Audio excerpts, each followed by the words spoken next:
važiuoja dviratį. O pėstieji?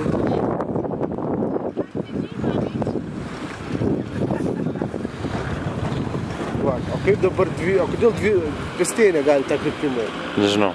Nes man kaip iš vis vienas vieni kitus atskiria. Ta prasme, aš pavyzdžiui, kada pėstysis eina, aš nesuprantu iš viso.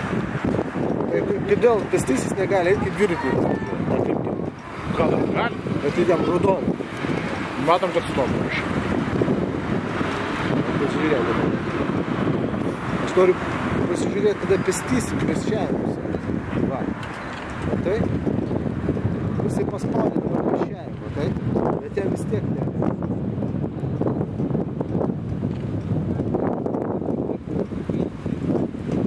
Gal einam pas juos pavažinti. Gyvai išai.